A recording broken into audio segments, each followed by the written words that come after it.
If you love to be remembered as the person who gives the best birthday gifts, I'm here to tell you that 1-800-Flowers.com is your ultimate birthday gifting destination. 1-800-Flowers has thoughtful and artfully created options that are guaranteed to deliver the best birthday surprise. Shop thousands of unique gifts at 1-800-Flowers.com for exclusive offers and great values. To order today, visit 1-800-Flowers.com/tune-in. That's 1-800-Flowers.com/tune-in. Hi again. Welcome, everyone. This is episode 41 of Michigan's AutoTalk Podcast. Every episode about celebrating the automobile and everything automotive. We're also about helping and supporting you, the car and truck owners, across our great state of Michigan, birthplace of everything automotive. So we are in a special place we talked about, we kind of fantasized about. No, we are not in Kim Kardashian's bedroom. We are here inside, as you can hear, Garage Kept Motors, just off of 36th Street here in Grand Rapids, or actually on 36th Street. I'm Phil Tower, occasional pontificator, producer, along with Al Schwinkendorf, John Puhek, and we have AJ here from Garage Kept Motors. We finally did it. AJ got coffee for us.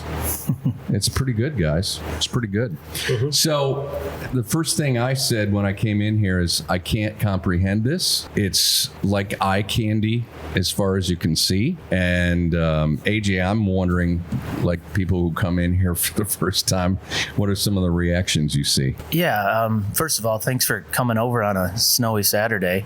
But yeah, to your question, that door right over there, when people walk in, it's kind of, I wish I had a camera right on their faces. That would be fun, because it's always, you always hear them talk into the showroom because it kind of echoes away, but it's like, holy crap, or holy. Yeah, you'd have some expletive, might have some beep out some words there, but yeah, it's nice. It's a nice building. We're really fortunate and blessed to be here. No windows on the outside, so it is kind of a reveal when people walk in, and it's always fun to hear the reaction. I can definitely say we've worked with you a couple times, but normally the cars come to our shop. Mm-hmm. Yep. And so this is the first time I've actually been in the shop, and I can tell you right now, when I walked in that door, we definitely would need the bleep button. FCC wouldn't like it, because this is just beyond belief on how beautiful and how pristine. It's not just like, hey, it's a bunch of cars sitting around in an unheated, unclimate controlled setup. This is not barn find. Yeah, exactly. There's no Rust Valley going on here. What's with the guy in the parking lot dropping off the Jag, where he's from? So that's our shipper, Blake. You got a guy that goes picks him up and brings him in? Yeah, so we sold his Hang on. Important note. Yeah, that's so big. If you're going to sell something for somebody and they live in northern Indiana, you've got a guy you can send down there to bring the car up. Yeah, he's actually going to Atlanta to pick the car up and bring it here. Yeah. Very nice. All right. All enclosed. He's got maybe that's a conversation for another time, but he's got the really cool enclosed trailer. Okay. This rail rider system. It's state of the art. Have you seen those yet? Yeah. Oh yeah. Yep. They're so the best way. That's your guy that's bringing the Jag up here for your customer to market and sell his car. Yeah, cool story. He bought the Jaguar. Okay. The numbers on the trade didn't make a whole lot of sense for he's got a 2016 M4 BMW. Yep. And I just said, hey, you like the Jag? Why don't we drop the Jag off to you? Blake will haul the M4 up here and we'll sell it for you. Nice. Yep. So he's got a long trip today. So, It still doesn't matter. That's stuff people need to know. Yeah. That's a big difference between that and drive or tow your clunker down and have you sell it. Yes. Well, that's a one-stop shop instead of looking at the U-Haul or the what's that one on Discovery Channel. I know what you mean. Like where they look at all the people that like just bid on the jobs. U-Ship? Yeah, there you go. Yeah, no, you have a dedicated, I know how to run a car, I know how to ship a car, I know how to strap it down, and that's the biggest thing. A lot of people think, I can just go to U-Haul, I'll run it up on those flat little ramps, and then I'll be good to go. And we had a 68 Camaro not too long ago coming down from Sparta. It got worked on. It was, the rear end was shipped to the customer. The customer put it in. Well, when you ship something, to save a lot of money. You don't put fluids in it because then it's chemical or whatever.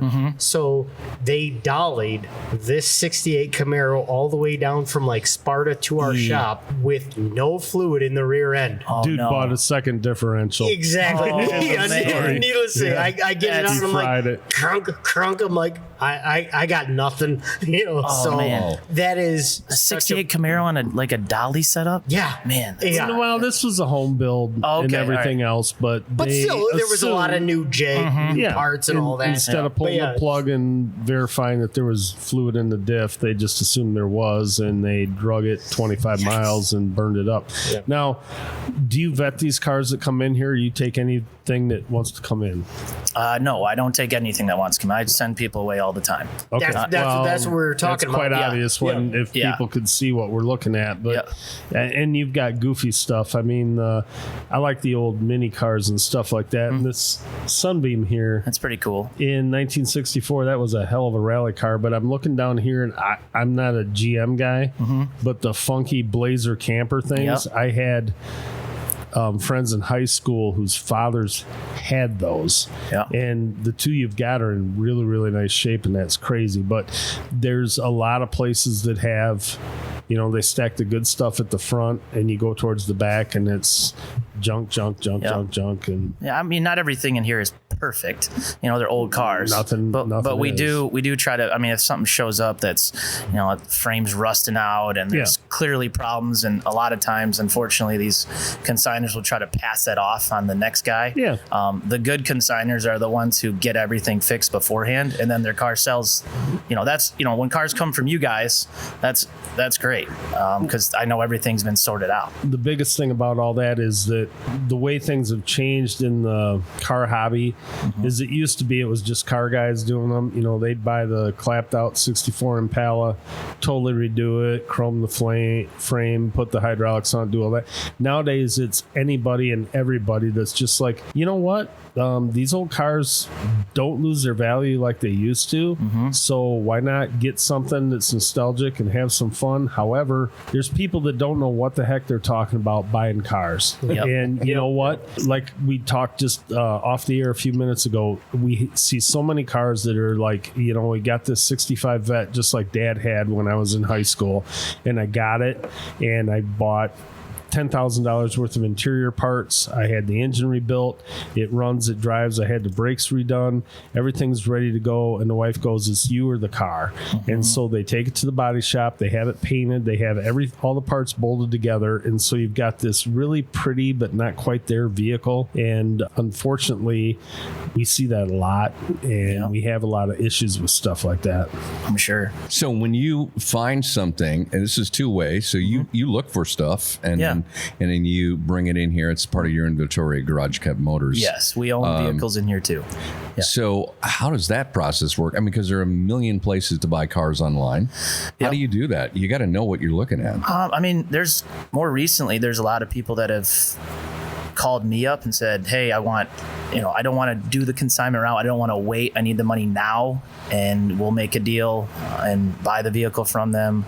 We're constantly searching Facebook Marketplace, Craigslist for fun vehicles. But and what you can sell. Yeah. Yep. I mean, I'll give you this because it's sellable, but your car's kind of, so I'll give you this, and from there, yeah. Well, and you know what the market can bear and what the cars are going for. But if let's say you did have a customer that came up to you and said, "This car is worth $80,000. I watched Steve McQueen's at the Mecum auction. This went across. We're good to go." There's a lot of that. And you see it. How do you handle that? What's the way if they say like, "No, I want 80," do you refuse it? Or do you say, fine, it's going to sit in the snow out back? Yeah, well, we try not to do any of that, but it's kind of a balancing act because you do want to get the vehicle in, but you also don't want to just sit here and collect dust. I mean, all the vehicles in here you're looking at are for sale. It's not a storage facility. Right.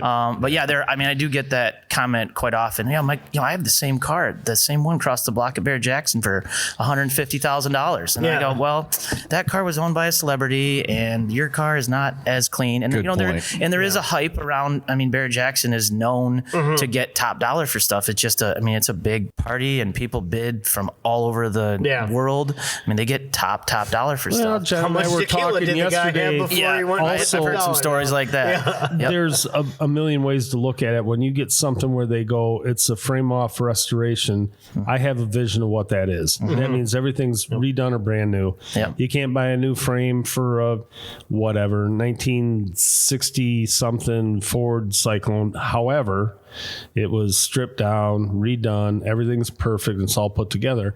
And then you got other people where they took the body off, they put a bunch of Bondo on it, they put it together, and off they go. And I think that the auctions, while they're very fun to watch on Thanksgiving night and stuff like that, they have screwed up pricing and values on all this stuff, because I have people who come in and say, oh, I'll do that. And it's like, no, let's sit down and talk about this. Your car has this issue, this issue, this issue. You should put brakes on it so it stops. We should do this and that so it runs fine, and you should either enjoy it or just sell it. But they saw a auction on TV where a similar car went for $250,000, and because they paid $3,500 for some downtown body shop to paint it last year, they think theirs is too. And it's just like, that is not the same. It's not the same. Apples and adds to the apples character. and oranges. Well, we've had some issues, not recently, but a few years back, where a big collector out of Holland was buying some cars at auction. I think there were some Shelby GT tribute cars. I'm pretty sure I know who you're talking about. And anyway. he owned them for a while. They came here. We got them up on the lift, started taking pictures of it, and like, what is that? And like the whole, all the quarter panels were packed with not just Bondo, but like foam. Yeah. And so, and this guy paid. So you save on Bondo by putting the expandable foam in first. And this guy paid like 65, 70 grand for this. Did he know it though? No. And there are artists out there that can make that look. Well, if to the naked eye. Wait, stop. How does a guy like that, who's going to spend bank, not know to put that up on a lift and walk around? Because you don't get the option at me, like when they're running through the block. So. You don't get. They You don't have the camera underneath, quick view, and that's it. You don't get the auction. Mufflers. I mean, wow. And that is. I mean, it's not necessarily Meekum's fault. I mean, just there's some shady people out there who try to pass that off as being done right. And I mean, we've been under the gun sometimes for consigning a vehicle that we thought to, and we checked it out, we went over it, and then turns out down the road there was an issue with it, and because our name's on it as the one who sold it, the consigner's off the hook, and then we get we got to deal with it. So I will say though that it used to be Model A's and Model T's, when they judged them, they would like, oh, that's the wrong bolt. It does. I mean, those guys are insane. They have to have the correct stamping on the bolt and everything. Well, now with the internet and the way things have gone, that falls into 60s GMs and Mopars and Fords, and it's all changed. And right now the thing that really sucks is you can have a 69 Satellite that was a 225 slant 6 with a 3 in the tree. You can put that era 426 Hemi in it and a Torque Flight in a Dana 60 rear end and do everything else, and they sell them for more money than what probably the real ones are worth. And because they make those clones, and they're not even bashful to say clone anymore, but that has taken the price of the real ones and driven them so high. And fact of the matter is, all the good ones from the late 60s, be it a Mustang or a Roadrunner or a Barracuda or a Camaro or whatever, those guys bought them and drag raced them and stuff, and they had the cylinder heads. Everything has turned around so far. So a real numbers matching car are so rare. So freaking rare. So rare. And those are the ones that get, $1 million. But the guy who's got the clone that paid 60 for it thinks his is worth $1 million too. And that's really kind of, I don't know if you want to call it a sport hobby, whatever, but it's kind of messed it up, and it's really buyer beware. It really is. And we try, and we sell, I'd say 95% or more of our vehicles sight unseen, over the phone, via email, online, and we always recommend always get a pre-purchase inspection done. I mean, we got 150, 200 photos of it. We don't claim to be any kind of expert. I mean, You're just selling what the customer brought we're in. selling what the customer. I mean, if it's one of our cars, we can, speak more about it, what's been done prior and that kind of stuff. But yeah, we always recommend that to people. And there's some people who, that's this 66 Mustang over here, this fastback guy called yesterday, didn't want to do a PPI, just paid $65,000 for it, and it's fine. I mean, it's a nice car. I think we're not going to have issues with that. Well, you don't go out of your way to not take the pictures of the ugly things. You take pictures of everything. Take pictures of everything. Yeah. Well, I was just going to say, on your website, when you look at a car, there is 100 and some pictures on every one? We try to shoot for around 150 per car. However, you know that because I've talked to these people that did you look at all the pictures and blow them up and really look close? And they're like, no, I saw the first three, and because it's usually nostalgia for some reason, that's the car they want, and they just want to frickin' buy it, which is cool and fine. However, people need to know, and they also need to know that prices on these things go up and down. We have customers that were pioneers with the Austin Healey 3000 deal. The fact that they bought a brand new frame from a guy who just started out, who now sells 1,200 of them a year in New Zealand, paid to have the frame come in. Healey's are steel in the middle and aluminum on the outside, so it takes a real talent to rivet them together and make them work and make them perfect. And their car is incredible. It's nicer than new, but there's a million copies of that car that are out there that people want the same money for that don't even come close. And so you got to be careful and not let emotions drive the buy. You got to use your head. And that's the other thing. These people that have the money and they want the car, they don't there's 50 other ones in the United States you could look at and check out and see what's what. They don't want that. That's where, getting back to that whole auction thing, that's where those guys there with deep pockets, it's emotional. Then they get maybe a little sauced up from the drinks. And I got a story for you guys. I got a client that 3 years ago, he was at, I think it was 3 years ago he brought it here, but it was the 2015 Barrett Jackson auction. He admitted, he's like, I just had too many, and I think I might even been bidding against myself, but ended up paying $240,000 for a 56 Ford F100. Because some guy that pissed him off and bought something else before was bidding on it. He said, I missed the one before, and I'm going to win that one. Let's unzip and see. And I'm sure the consignor on that one was probably hoping for 100. And just got a lot of money for that one. So here's the deal. Come on down, talk to the folks, because I'm assuming that you take that knowledge and pass it on to your customers. You don't want somebody to buy something and regret it. That just makes you look bad. No. But you do have to realize, I'm looking at that funky greenish gold Mopar right up there. Of course, Mopar. Some kind of Hellcat. I don't know if you saw that one on the website, but it's priced up there around Dodge Demon plus territory. However, it could be one of two ways.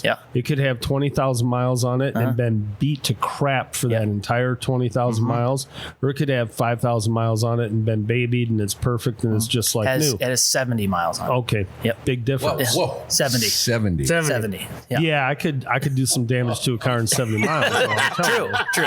But no, that's just the thing that people need to know, because it's the old car thing when I was a kid was driven by car guys, and like a moron, I'm a car guy. I could have gone and been a lawyer, done something like that, but I was a car guy. I don't know about that, but okay. So I'm stuck. Glad you're a car guy. We're all glad. I test way better than you. I could be a lawyer. Well, that's not saying much. That's not saying much at all. But people buy these things based off emotions, and the emotions are better if you pay a fair price for a fair vehicle, even if it's more. The problem always is, well, that's more than I have to spend. It's just okay, let's go look. And the cool thing about the old cars is you can have $10,000 and buy something in that $10,000 range that probably will appreciate and is worth the $10,000 and go from there. You don't necessarily have to spend 80 to get into that group. And there's people that spend 80 that buy cars that the value just goes into the pot, and 20 years later it's worth 10 grand. So, You said something, and none of these guys asked it earlier. It really threw me for a loop. You said you find some cars worthy to be in here at Garage Kept Motors. on Facebook Marketplace Yeah. and on Craigslist. Yeah. Give us an example. Well, that's just where so I don't enjoy buying cars at the auction. I was Auction means there's issues. well, I mean, no offense to the B licensed dealers that Right. go down to Right. the 131 auction Yep. every Friday. We went down there a few years ago, and I couldn't stand it. We ended up buying 2 cars, and of course they had all kinds of problems. Because you're really just buying it from another dealer who couldn't sell it Right. themselves. Right. So the auction thing, not a big fan. So I like searching out. Also with the auctions, you don't get a whole lot of background story, especially for classics. So I like searching out people who maybe it is a 1 owner, 2 owner, their grandpa owned it and he passed away but that you have a story with it, because the story's what sells it. Anyone can go to an auction and buy there's a 356 Porsche right behind you. Anyone can go to auction and buy that, but do you know where it came from, how it was restored, and all that stuff? And that's a great point. That's what you get from private sellers. Grandpa bought it from Steve McQueen, and then we just sat in the barn for a while. Didn't have the money to make it go, and then finally my cousin, the CEO of some company, went and restored it and off it. Yeah, those are, and that's what we always say is every great car that comes into the shop that's old, unique, or whatever has a great story behind it. And if you're a nostalgic buyer, that story means more than what the car actually is. Yep. I mean, we've had cars that people go, that's not collectible, cool, this, that, or anything else. However, it has an awesome story behind it.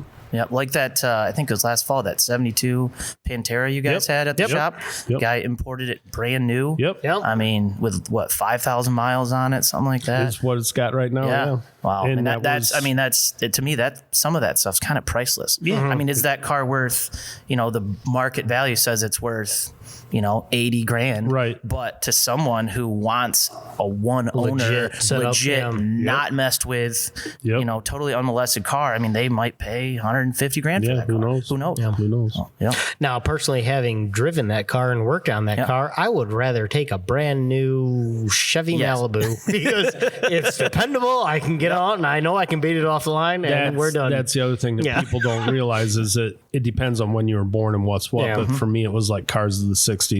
Started out with Mopars mostly. But if... Dude, Mopars are cool. No. 340. I'd rather have no car than a Mopar. My 340 Barracuda could kick not only 350, but 396 and 427 Camaro butt all freaking day long. Yeah, then I'll hop in an Audi A8 and just smoke you all up and down. They didn't have them back then. We're talking well, no, we're 1974. talking. Well, I wasn't born in '74, so why is that even relevant? Next There's question. the problem. Yeah. No, but what I'm saying is, back in those days, even the stuff that we really, really wanted, modern day entry level Kia has more features, is nicer. I mean, that's the other thing that people get. Oh, I bought this 57 Chevy. It was my dream car. Yeah. So they got the aqua and white 4-door so they can take the whole family and go get ice cream. It's a 6-cylinder, 3 on the tree. It's got manual brakes. It's got manual steering. It's just like... It's not horrible. It's not safe. Yeah, exactly. For the whole family. It doesn't stop. It just slows down. How it is. And people don't get that. You know, well, in the movie that I saw that I really liked the car in, it was different. And you got to take all that stuff into consideration. So, are you guys doing that often? Are you guys, taking old, with manual brakes and, converting them to power and try not to, because all these companies that make the stuff that's supposed to make it nice. I mean, the only really way to do it is like this Nova back here, where that thing got stripped down and everything got replaced on it. But the conversion kits, there's like 4 or 5 companies and big name companies that do big things like Bear and stuff like that with brakes that make disc brake conversions for early Mustangs and Novas and stuff like that. They never work as advertised. And even when they do like the front clips, the whole setup. Oh, we got the new tubular arms and all that. They still are not. And I mean, I get it because you're taking an older vehicle, body is shifted, what have you. But when you put something that is square and try to line it up to something that is shifted, it's kind of like if you ever have an older house and you try to buy a door or like do the molding, you're like, oh, all of a sudden that that's an 8th off. That's a 16th off. So it's never just as cut and dry as you see on the Saturday morning shows where, this took us half an hour. Boom, look at that. We're out at the racetrack. We'll take, unless you're doing something custom ground up, I think that, which people don't realize is you see, what's the price on this 32 Ford? I think that one just sold, I think around 40. Okay, 40, and the guy who built it probably has close to 100 in it. Oh, probably. Oh, easy. I mean, yeah. That's my biggest thing I say to everybody is, if you want to build something from scratch, just because you have the ability to weld and buy parts and stuff like that, just go buy one. And if you don't like the color or the interior or whatever, have it redone and you'll be money ahead, because that $40,000 car right there, you could not build for less than 100. No. Absolutely no way. Right. And you always, when you go that route, you're never going to get your money back. And again, it goes back to that. The wife said it's me or the car. Yep. And the guy lost $60,000. Hopefully he had fun working in the garage for 5 years building the thing, but it's beautiful. It's nice. It costs even more when you hire someone to build it. Yeah. Not yourself. Then it's $250,000. Exactly. Well, no, and that is why Al and I both love rat rods. I have got enough old stop signs and yield signs that I can make some floor pans for that 32 and we'll be good. And I'll get that thing on the road and be set. That's cool. All right, before we say goodbye, tell people how they can find you. Garage Kept Motors online, right? Garage Kept Motors online. Yep. GarageKeptMotors.com. Yeah, I mean, that's where you can see all the inventory, kind of read our story, kind of what we do. And then we're not a museum type setup where you just show up. So we do everything nearby. And we need to say that we're fortunate you rolled out the red carpet for us, but you got to either be friends of the AutoTalk podcast and have some cash, or just make an appointment to come in here and see the cars. But we're going to wrap up this episode. We're going to do a part 2 and talk about some of the cars that are trending. So until next time, AJ, thank you very much. AJ from Garage Kept Motors. I'm Phil Tower. I'm John Puhek. I'm Al Schwinkendorf. Thanks for listening.